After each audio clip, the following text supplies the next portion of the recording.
Bienvenue dans Play & Go. Dans cette vidéo, nous allons nous intéresser aux masques. J'en suis à l'étape où j'ai déjà chargé les médias que je souhaitais utiliser dans Play & Go et je veux maintenant les diffuser. Pour cela, je vais devoir paramétrer un masque et une playlist. J'accède donc au menu Masque.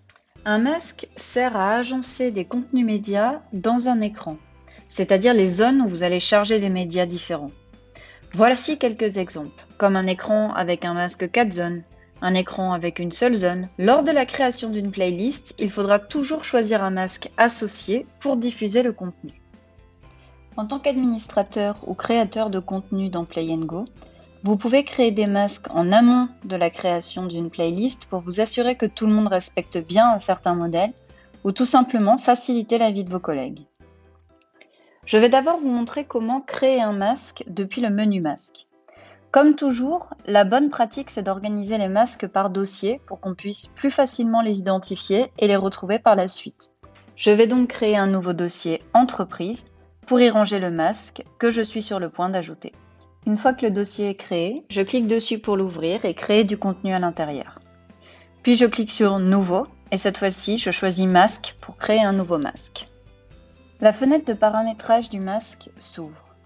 Nous conseillons de créer d'abord les zones dans votre masque, puis de lui donner un nom, car le nom aura sans doute à voir avec le nombre de zones, leur disposition, etc. Pour créer des zones, c'est tout simple. Je déplace la souris sur les bords de l'écran qui est schématisé et je clique sur la zone en gris foncé, là où je souhaite diviser l'écran. Vous pouvez le faire en plusieurs fois pour créer plusieurs zones. Si jamais je me suis trompée, je supprime là ou les zones pour en recréer ensuite. Il est possible de personnaliser la couleur d'une certaine zone. Par défaut, sachez que le fond est gris, comme à l'écran en ce moment. Enfin, vous remarquez que Play & Go indique le ratio de chaque zone. C'est important de le prendre en compte lorsqu'on charge des contenus de type image par exemple, pour éviter que le média apparaisse déformé. Une fois que toutes les zones sont créées et que le masque est prêt, je peux enfin lui donner un nom. Il est aussi possible de choisir la résolution d'écran.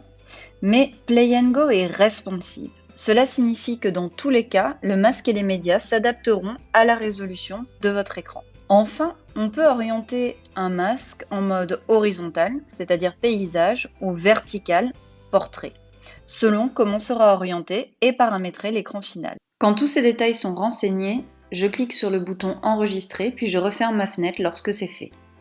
Le masque est prêt à être utilisé. Comme pour les autres contenus, je peux rechercher, éditer, déplacer ou supprimer un masque une fois qu'il est créé. Pour utiliser le masque que je viens de créer, il me faudra une playlist. Nous aborderons ce point-là dans une autre vidéo, mais je vous montre rapidement comment faire. Depuis le menu Playlist, je clique sur Nouveau pour créer une nouvelle playlist. La première étape consiste justement à choisir un masque. J'ai le choix parmi des masques existants, et je retrouve bien celui que je viens de créer, ou je peux créer mon propre masque. C'est la fin de cette vidéo sur les masques. L'étape d'après, c'est de créer ma playlist. À bientôt sur Play & Go.